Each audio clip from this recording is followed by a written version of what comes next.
If you don't want your private practice to become a soul-sucking agency where your clinicians feel like they're just robots, another cog in the wheel, and then they just leave your practice after 1 year, then you need to keep watching. I'm Brent Stutzman with Brand Your Practice, and on this channel, we give business advice and marketing strategies to grow your private practice and impact in the community. So be sure to subscribe and follow us, and if you're on YouTube, hit that notification bell. Running a successful private practice is more than just increasing revenue. It really comes down to nurturing and navigating relationships. If you don't get this right, you're going to hate being a business owner, and no one will want to work with you. My wife and I were at a marriage retreat recently, and there were 3 big takeaways that I thought would fit perfectly in running a business. Not only great in marriage, but they could also be great in running a business. So here are my 3 business tips that I learned at a marriage conference. We didn't go to a marriage retreat because our marriage was in trouble.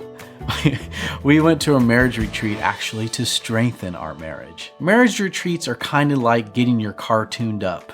If you want your car to run at its optimum efficiency, then you get tune-ups. Marriage retreats can be perfect for this. Okay, here's the first thing that I learned at the marriage retreat that you can apply to business. The first one was commending your spouse in front of others. There are a lot of spouses who just talk behind their partner's back and just slander them. They mock them. They put them down, whether it's at a party or at the bar after work.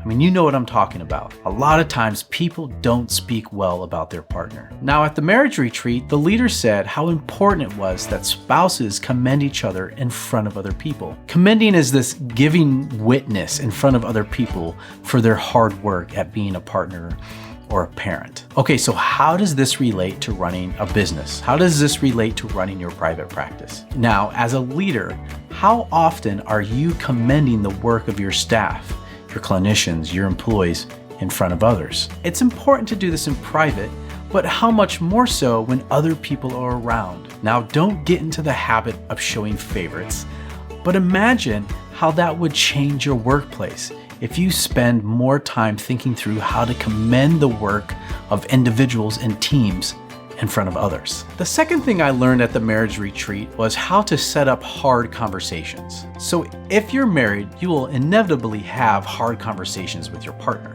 And if you're the boss of the business, then you're gonna have hard conversations with your staff. So do you know how to set up those conversations? There's nothing worse than being blindsided by a conversation that's loaded with conflict. It's important to set the table for conflict. One of the ways that you do that is creating a common vocabulary for when difficult conversations need to happen. The speaker suggested that one way that you can set the table for conflict is to say something like this: I need you to meet me at the line. Now you need to have a discussion ahead of time with your staff about what this means. But meet me at the line would be a verbal cue for when both parties will create a shared space where they can hold a difficult conversation. This shared space also has some ground rules which are already known by both the parties. Mostly, it's a space where you won't tear into the other person and rip them to shreds, but a space where you can be curious about misunderstandings and explore hurt feelings and find a way forward. As a boss, you need to provide training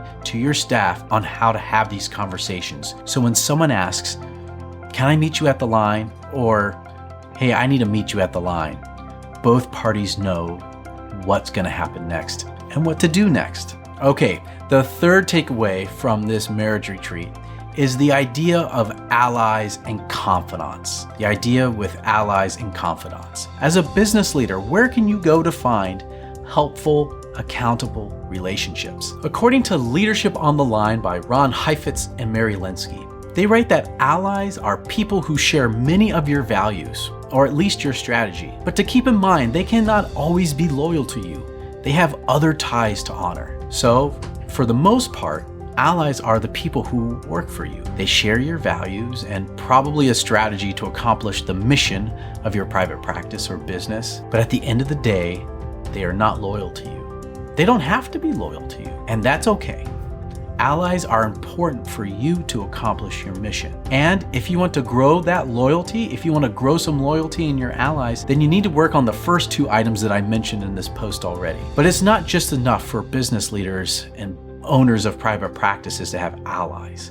They need to have confidants. Confidants, on the other hand, Marty and Ron continue to say, they have few, if any, conflicting loyalties. They usually operate outside of your organization's boundaries, although occasionally someone very close in, whose interests are perfectly aligned with yours, can play that role as well. Where a lot of business owners will have a problem with are finding confidants. I mean, if you're married, you already have a confidant, at least one of them. But who do you have in your life that you would consider a confidant? Confidants will help you grow as a leader because they will be loyal to you no matter what you say or how bad you mess up. They will be honest right to your face. They will meet you at the line if necessary, and they will accept you unconditionally. But you probably have a lot of strong overlapping interests. The one mistake that I see business owners make all the time is that they will try to turn allies into confidants. They will take an employee who's an ally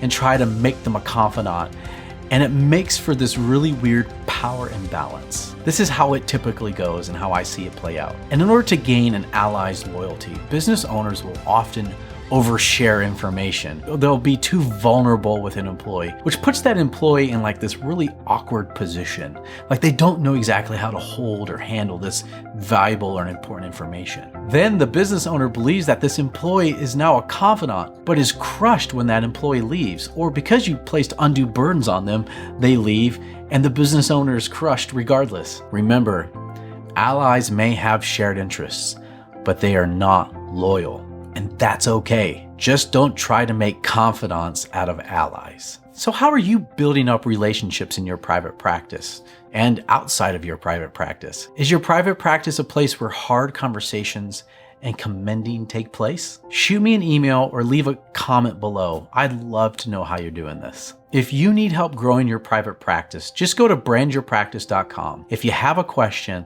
leave it in the comments below and I'll answer it. And if you haven't yet, consider subscribing to the channel. Click here to watch the one thing your competition can't copy, and click here to watch the other video, the one mistake most business leaders make. Thank you for watching.